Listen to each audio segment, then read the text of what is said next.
지금 오늘 이춘석 문제도 있었지만 포스코 ENC 쉽게 표현하면 잣된 겁니다. 잘 하라니까는 또 아. 사고를 치고. 포스코 ENC가 뭐 지금 면허 취소 위기, 공공 입찰 금지 이렇게 됐다는 게 아니라 방법을 찾아라. 왜 그랬냐면 지금 포스코 ENC가 또 사고를 난 거잖아요. 올해 들어서만 지금 4번째.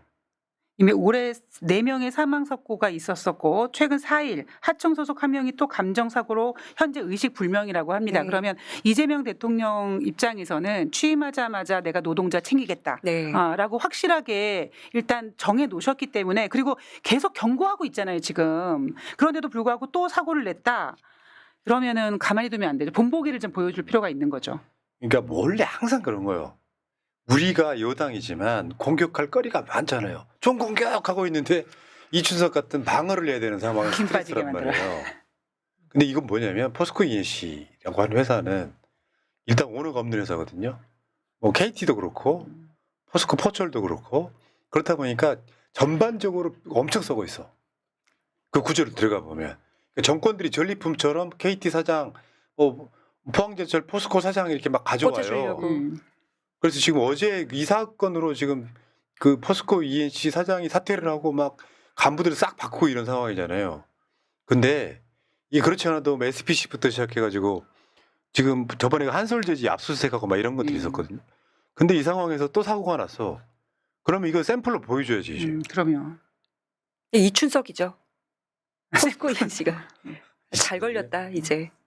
그리고 내부에 에어컨 다 틀으라고 우리 장관이 가서, 노동부 장관이 가서 얘기를 했는데 온도계 쪽으로. 예. 쿠팡. 와 맞아. 진짜 눈 가리고 아웅하는 거 이제는 다 잡아 족쳐야 됩니다. 지금 국민들이 계속 그러니까 지켜보고 있는 기업이 바로 SPC와 쿠팡과 그다음에 이번에 포스코. 이제 포스코 ENC입니다. 그렇기 때문에 이 세 개 회사는 누구든지 어느 회사든지 하나 본보기로 한번 조져놓게 될 겁니다. 네. 사람 인명사고가 나면 안 돼요. 예를 들어서 기업을 한 20년 운영했는데 정말 실수로 사고가 났다 이런 것도 아니고 올해만 4사람을 죽여버려. 그게 일터예요? 다른 걸 떠나가지고 여러분들이 그 사망자, 피해자가 내 가족이라고 생각하면 이거 참으시면 안 되는 거죠. 그랬더니 이놈들이 이제 무슨 노란봉투법을 통과시키면 되네 안 되네, 이건 악마들이라고 생각해요. 내가 기업주로서 일을 시키려는데 노동자들한테 잘해주면서 월급도 좀 많이 주고 잘해주면서 일을 시켜야 건강한 일터가 되고 제품이 더 잘 나오는 거 아니겠습니까? 근데 사람 죽으면 대략 몇 억 보상해주면 끝, 이런 식으로 회사를 운영하면 안 된다는 거예요. 그런 면에서는 대한민국이 선진국이 아니라는 겁니다. 그리고 그런 기업들이 아까 제가 말한 3군데 기업 말고 굉장히 많습니다. 그러면 정말 본보기로 한번 확실하게 조져줘야지만 정신들 번쩍 차리고 하죠. 예. 자, 이런 기업가들, 부도덕한 기업가들이 저는 악마들이라고 보고, 두 번째 악마가 하나 있습니다. 권성동이.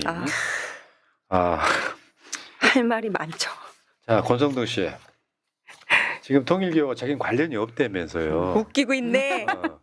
근데 지금 윤영호도 이야기가 나왔지만 이런 보도가 있었어.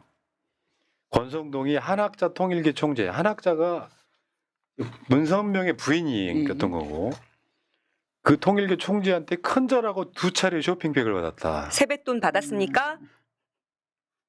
쇼핑백을 받았다.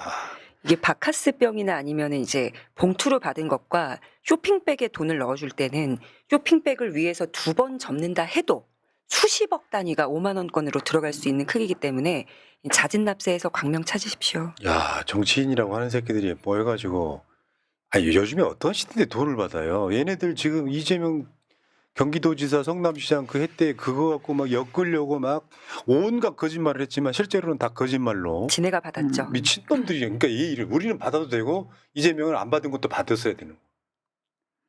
그리고 상상을 해보면요, 권성동이 우리가 강원도의 왕이라고 부를 정도로 굉장히 막 거들먹거리고 막 그런 게 있잖아요. 공무원 시험 합격은 권성동 이런 권성동. 얘기도 있는 것처럼. 그런데 야, 그런 자가 돈 봉투 세뱃돈 받으려고 절 2번 하고 야 진짜. 그러니까 그냥 공무원 시험 합격이면은 1억 정도로 해결이 됐겠지만 지금 내가 내 무릎 불 꿇은 거기 때문에 그렇죠. 이거는 큰 거 한 장이 의미하는 액수가 다를 것이다라고 음. 추정합니다. 지금 그렇죠. 이건 말고 다른 건이에요. 지금 네네. 어제 우리가 말씀드렸던 큰 거 한 장은 다른 다른 건이야. 건 여기는 여의도 중식당에서 받은 게 받은 거고. 큰 거 한 장이고. 맞습니다.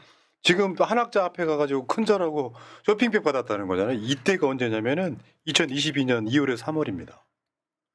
그러면서 이게 그런 거 아니에요. 대선 자금으로. 대선 때 이런 식으로 해서 야 이렇게 살아도 됩니까? 근데 결국에는 이게 돈만 받은 게 아니라 수사 정보까지 유출했다는 거잖아요. 그거 있잖아요. 저 통일교 총재 등 고위층이 580억대 미 원정 도박. 이게 수사 정보 유출해가지고 나가. 이것까지 포함되어 있으면 이거는 빼박 뇌물이거든요. 권성동 이제 구속되고 들어가면 못 나와요. 우리가 하나를 보면 열을 안다고 네. 지금 권성동 한 인간에게만 봐도 지금 돈을 일단 2번 받은 거잖아요. 중국집에서 받고 가서 세뱃돈 받고 저 2건만 있었겠습니까? 전 아니라고 봅니다. 그렇지. 드러난 것만 그럼요. 이거고. 이제 이게 있잖아요. 강릉에 가면 권성동의 도시예요. 자기 측근이 강릉시장까지 하고 있어. 그 강릉시에서 발주하는 사업들은 다 권성동 일가들이 다 헤쳐먹어. 요건 무너지는 거죠. 아까 말한 토. 네. 아까 말한 이춘석의 그 전라북도의 이거는 똑같은 맥락이에요. 수사를 하다 보면 다이어리들이 나오기 마련인데 돈을 준 사람은 무조건 적습니다. 아 그럼요. 지출인데. 실제로 받고 그래서 대통령이 날짜, 그랬잖아. 장소 그거 예, 막이라고. 무조건 적어요. 돈을 주는 사람은 다 적어놓는다. 막이라고. 진짜 적습니다. 자 권성동도 이제 아우. 조만간 구속. 근데 본인이 언론에 대고 그랬잖아. 나는 송일교 만난 자체가 말이 안 된다고. 저 다이어리에 이미 쓰여 있어. 저 큰 게 1억이 아니라는 썰도 있어. 그러니까 보통은 1억이라고 하는데 큰 거 1억은 아, 그럼요. 지금 현재는 10억이다라고 얘기하는 분들도 계시죠. 100억 얘기도 있습니다. 어저께 저 천준호 의원하고 박선원 의원이 이제 이재명 대표 테러 사건 관련해서 기자회견을 했었죠. 윤석열의 국정원이 이재명 대통령 피습 축소 은폐 정황이 있다.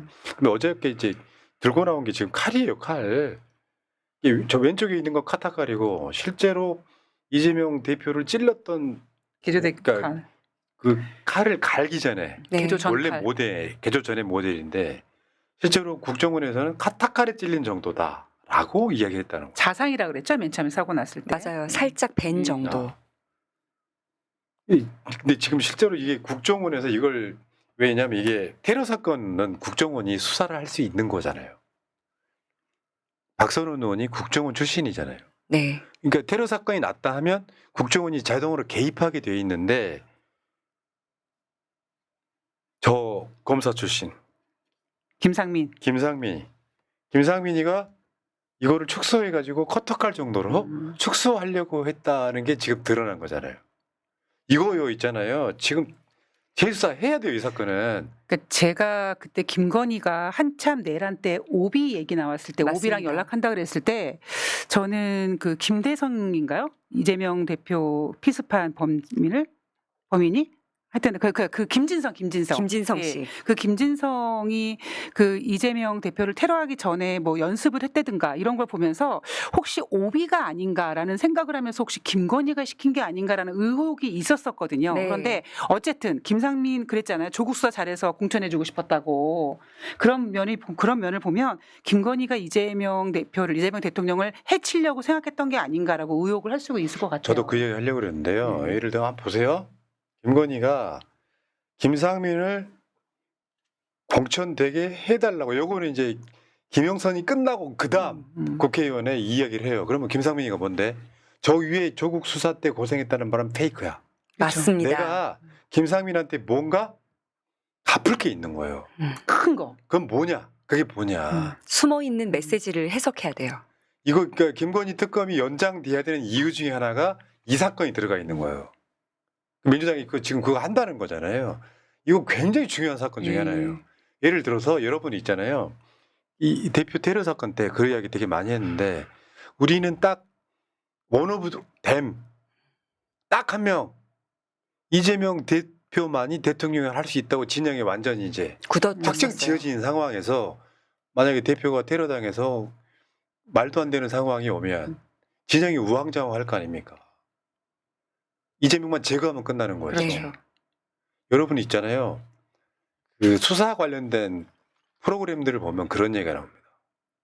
실제로 사망 사건의 70% 이상은 목을 찔러요. 목을 찌르는 건 죽이겠다는 뜻이야. 예를 들어 복부를 찌른다든지 이런 다른 데를 찌르는 건 사망 확률이 좀 떨어져요. 그걸 그대로 방치해가지고 과다출혈이 아닌 이상 목을 찌르면 다 죽어요. 죽이겠다고 덤빈 거잖아요. 얘 지금 15년 받았지 김진성이. 네. 근데 이 사건 다시 졌죠. 나는 그때 소름 끼치는 게 윤석열이 내란 성공했으면 김진선이 석방됩니다. 네. 이런 짓거리 하는 거야.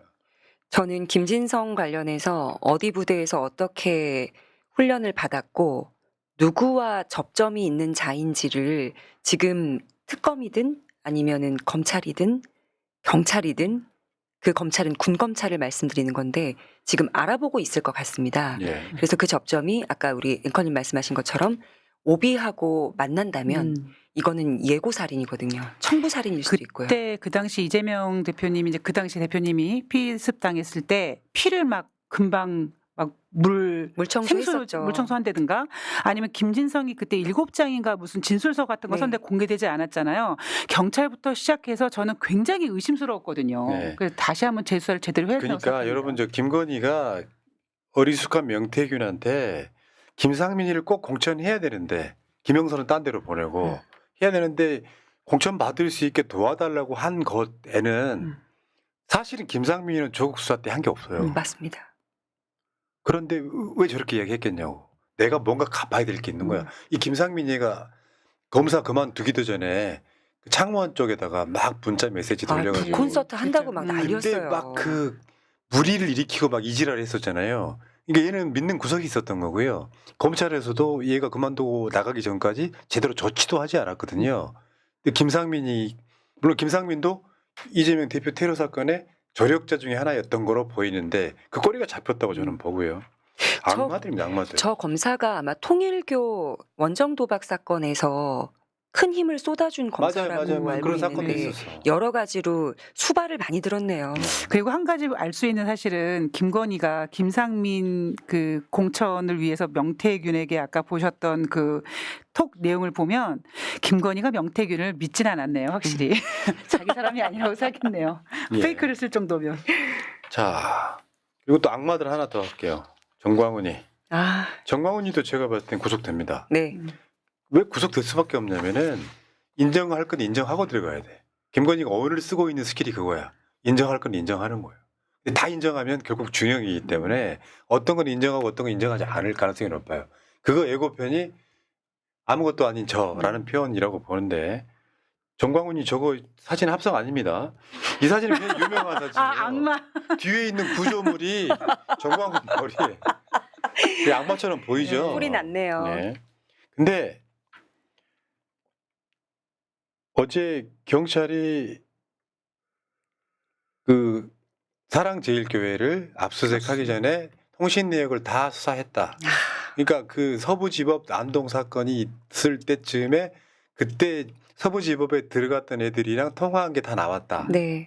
어제 정광훈이가 막 이제 기자회견 비슷하게 뭐 하고 그러던데 저 서부지법 사건 때 폭력 행사를 지시했다는 혐의인데 사실은 그 전체적인 사건의 얼개는 경찰이 다 파악했다고 봐요. 몇 개월 동안 그것만 한 거야. 이 사건이 날 때 거기서 지금 잡혔던 애들하고의 통화가 있었는지 없었는지. 근데 재밌는 게 하나 있더라고요. 여러분 그 정광훈이가 그때 했단 말이에요.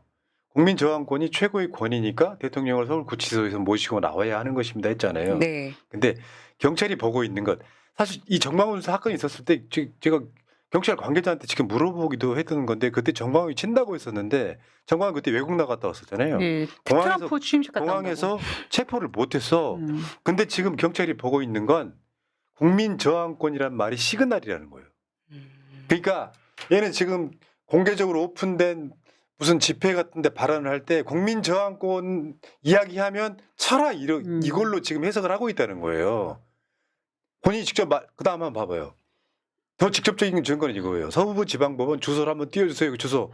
우리는 빨리 그쪽으로 이동을 해야 됩니다. 좌표 찍어줬네요. 그렇죠. 국민저항권은 시그널이야. 네. 거기를 철하라고 하는 시그널이고 사람들이 못 알아먹을 것 같으니까 서부지방법원으로 가라. 이게 지금 이제 그 서부지방법원 그 난동 사건. 그 난동 사건에 이게 쉽게 표현하면 수괴인 거죠. 예. 선전선동죄로 아마 처벌이 강하게 될 것 같고 대통령님 구치소에서 빼내와야 된다라는 얘기까지 했기 때문에 그렇죠. 지령이 정확하게 있었죠. 그리고 폭동을 일으킨 그 범죄자들 중에 정광훈과 연결되어 있는 사람들도 있고. 예, 그러니까 그게 지금 봐봐요. 정광훈 특임 전도사 한 명 등장하죠. 좀 발길질했던. 그다음에 또 다른 특임 전도사까지 지금 제가 그 유명한 장면 중에 하나잖아요. 저 그 판사실을 판사 발로 이름 빵 차고 부르면서 들어갔던. 예, 누구 나오라고. 나와? 그게 얘랑 정광훈이랑 통화 내역뿐만 아니라 검찰이 보고 있는 혐의는 돈을 주면서 가스라이팅했다 이 이야기입니다. 사실 종교에 빠진 애들은요. 네. 그런 목사나 이런 사람들이 말이 하나님의 말하고 똑같거든요. 그렇죠. 그러니까 이제 어려울 때 손 내밀어 가지고 좀 도와주고 자기 수적으로 만드는 가스라이팅. 이름도 특임 전도사라는 이름 붙이면 뭔가 완장찬 느낌이 들지 않습니까? 이런 스킬을 썼다는 거죠. 그냥 악마 새끼죠. 정치적이네요. 진짜 골 때리는 건데. 자, 정광훈 구속, 권성동 구속. 그다음에 지금 이재명 대표 테러 사건은 재수사해야 돼요. 예, 재수사해야 되고요. 어처구니 없습니다. 자, 포스코 ENC도 저거 수사 받는 게 문제가 아니라 회사가 망할 정도로 해버려야 돼요. 건설 면허 뺏기잖아요. 아무것도 못합니다. 인테리어나 해야죠. 그러면 이제 얘네들이 언제 노동자 편 들었다고 그 건설 면허를 취소시키면 노동자들이 일자리를 잃는다 이런 개소리겠죠. 그럼요. 그 프레임 언론들이 그런 거겠죠. 그러면 이제 적당한 때에 타협은 어떻게 이루어지냐면 면허를 정지시키는 걸로 타협이 이루어질 수 있는데 이재명 대통령 성정에는 포스코 ENC는 건설 면허를 날릴 수도 있을 것 난리래요. 같습니다. 예. 그래서 우리 속된 표현으로 잣됐다. 그리고 우리가 그런 얘기 했잖아요. 우리 이재명 대표 사람 좋아서 뽑은 거 아니라고. 그럼요. 얘 잘해서 뽑았다고. 하루하루가 아까워 죽겠는데 예. 지금. 자, 홍사파님 감사드리고요. 제이님, 극한 직업 번화님 항상 건강 더 챙기십시오. 많은 사람을 상대하는 직업이 제일 힘들다고 생각합니다. 새날의 에너지 이윤정님이 아프시다니 제 마음도 아프네요. 어디가? 빨리 개차하시고 건강한 주식시장을 위해 힘써주십시오. 빈구미 강미정 대변인께 별명 하나 더 지어드립니다. 조곤조곤 강미정. 조곤조곤 얌전하게 상대방을 전치 8주 내려버리는 진정한 파이터시네요. 급소만 찌른다. 아니 되게 중요한 얘기, 심각한 얘기, 되게 센 얘기, 속삭이듯이 얘기하니까. 자, 새날 좋아요 눌러주시고 구독 좀 구독 눌러주시고 좋아하시고요. 해주시기 바랍니다.